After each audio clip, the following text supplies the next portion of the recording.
ಅಕ್ರಮ ಅಕ್ಕಿ ಸಾಗಾಟ ಲಾರಿ ವಶ ಇಬ್ಬರ ಬಂಧನ. ಬಾಗಲಕೋಟೆ ಜಿಲ್ಲೆಯಲ್ಲಿ ಅಕ್ರಮ ಪಡಿತರ ಅಕ್ಕಿ ಸಾಗಾಟ ಪ್ರಕರಣವನ್ನು ಪೊಲೀಸರು ಭೇದಿಸಿದ್ದಾರೆ. 600 ಚೀಲ ಅಕ್ಕಿ ತುಂಬಿದ ಲಾರಿ ವಶಕ್ಕೆ ಪಡೆದುಕೊಂಡಿದ್ದಾರೆ. ಪ್ರಕರಣದಲ್ಲಿ ಇಬ್ಬರು ಆರೋಪಿಗಳನ್ನು ಪೊಲೀಸರು ವಶಕ್ಕೆ ಪಡೆದುಕೊಂಡಿದ್ದಾರೆ. ಬಾಗಲಕೋಟೆಯಿಂದ ಮುಧೋಳ ಮಾರ್ಗವಾಗಿ ಹೊರಟಿದ್ದ ಅಕ್ಕಿ ಚೀಲ ತುಂಬಿದ ಲಾರಿಯನ್ನು ಲೋಕಾಪುರದಲ್ಲಿ ವಶಕ್ಕೆ ಪಡೆಯಲಾಗಿದೆ. ಅಂದಾಜು 6.90 ಲಕ್ಷ ರು ಮೌಲ್ಯದ 300 ಕ್ವಿಂಟಲ್ ಅಕ್ಕಿ ಚೀಲವನ್ನು ಲಾರಿಯಲ್ಲಿ ಸಾಗಿಸಲಾಗುತ್ತಿತ್ತು. ಅಕ್ಕಿಯನ್ನು ಎಲ್ಲಿಂದ ತೆಗೆದುಕೊಂಡು ಬಂದಿದ್ದೀರಿ ಎನ್ನುವ ಮಾಹಿತಿಯನ್ನು ಪೊಲೀಸರು ಕಲೆ ಹಾಕುತ್ತಿದ್ದಾರೆ. ಇನ್ನು ಇಬ್ಬರು ಚಾಲಕರು ಹಾಗೂ ಲಾರಿ ಮಾಲೀಕರ ವಿರುದ್ಧ ಪ್ರಕರಣ ದಾಖಲಿಸಿಕೊಂಡಿದ್ದಾರೆ.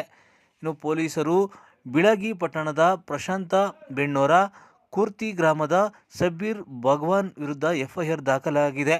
ಇನ್ನು ಮುಧೋಳ ತಹಸೀಲ್ದಾರ್ ಕಚೇರಿ, ಆಹಾರ ಶಿರಸ್ತುದಾರ ಹಾಗೂ ಲೋಕಾಪುರ ಪೊಲೀಸರ ಜಂಟಿ ಕಾರ್ಯಾಚರಣೆ ಮೂಲಕ ಅಕ್ರಮ ಪಡಿತರ ಸಾಗಾಟ ಪ್ರಕರಣವನ್ನು